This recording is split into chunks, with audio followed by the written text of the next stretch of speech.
और गांव के कोने कोने से आए सभी मेरे युवा साथियों, आज के दिन का संयोग बड़ा है।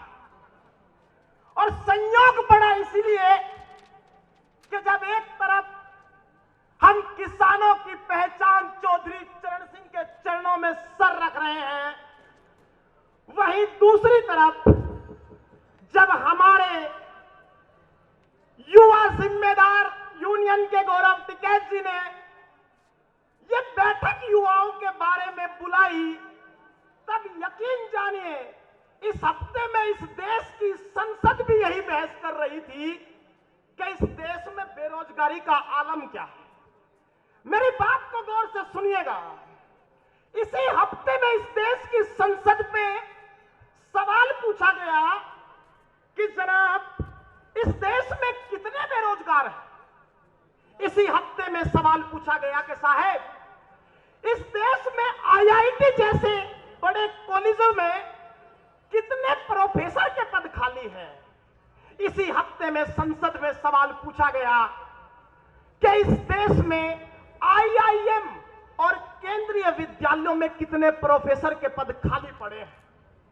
सत्ता एक के बाद एक जवाब देती चली गई, लेकिन यकीन जानिए सत्ता के माथे पर कोई चिंता की लकीरें नजर नहीं आई। आंकड़ा आपको हैरान कर देगा, वक्त कम मिला है, आंकड़े पे गौर करिएगा।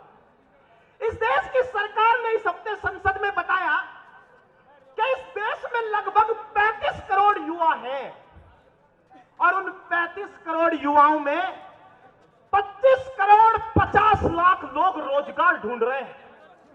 सरकार से पूछा गया साहब आपके पास कोई आंकड़ा है क्या कि रजिस्ट्रेशन कितनों का है। सरकार कह रही है कि इस देश में 11 करोड़ लोग तो हमें रजिस्ट्रेशन करा करके कह रहे हैं कोई नौकरी दे दो। इतना ही नहीं, सरकार से पूछा गया कि इस देश में कितने बच्चे बाहर पढ़ने के लिए चले जाते हैं। आपको एक बात समझनी होगी, जब इस देश का एक छात्र बाहर पढ़ने जाता है तो वो विदेश में अपने पैसे को देता है, उनकी अर्थव्यवस्था सुधरती है, हमारी कमजोर होती है। इस देश के 70 साल के इतिहास में हमारा बच्चा विश्वविद्यालय की कमी होने की वजह से विदेश में पढ़ना जा रहा है। यह भारत के लिए शर्म की बात है। सरकार कह रही है कि 1,21,000 लोगों को ब्रिटेन का वीजा दिया कि जाओ ब्रिटेन में पढ़ लो। 82,000 लोगों को अमेरिका में वीजा दिया कि जाओ अमेरिका में पढ़ लो। अरे जिस अमेरिका को मेरे भारत का डॉक्टर चला सकता है, उसे हिंदुस्तान से भेजने की जरूरत क्यों पड़ी है? जवाब सरकारों को देना होगा। यकीन जानिएगा, हम शिक्षक हैं साहेब। इस देश में पटना के गांधी मैदान से जेपी आंदोलन चला, सामने युवा खड़ा था। दिल्ली के गांधी मैदान से अन्ना आंदोलन चला, सामने युवा खड़ा था। कभी ऐसा देश देखा नहीं कि युवा को यह कह दिया गया हो अगर आंदोलन में आएगा तो नौकरी नहीं लगेगी। ये गुलामी की जंजीरें युवाओं के हाथों से हटानी होगी। सरकार एक एफआईआर पर सरकारी नौकरी से बच्चे को पीछे नहीं हटा सकती, ये बदलाव भी करने होंगे। इसलिए मैं कहता हूं कि हम तो टिकैत साहब के पालने में पले हैं साहब। राजनीति को खूंटी पर टांग करके बातों की चिंता नहीं करते, लेकिन पढ़ने वाले बच्चे को अग्निवीर योजना के तहत उसके हाथ में ज्वाइनिंग लेटर था, एयरफोर्स में जाना था, कह दिया भर्ती निरस्त हो गई। जिसकी मां के चौखट पर, जिसके घर की चौखट पर ज्वाइनिंग लेटर का दिया जला था, जिसको देखने वाले रिश्ते देखने आए थे, उसे सरकार कैसे बेरोजगार कर सकती है? जवाब सरकारों को देना होगा।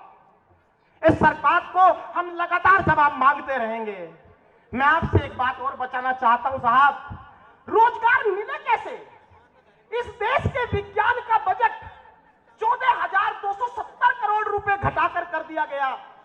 जिस देश में विज्ञान का बजट घटेगा, उस देश में युवा कौन सी रिसर्च कर लेगा, कौन से नए एक्सपेरिमेंट कर देगा और कहां से कोरोना की दवाई ढूंढ देगा? इसलिए मेरे पास वक्त कम है।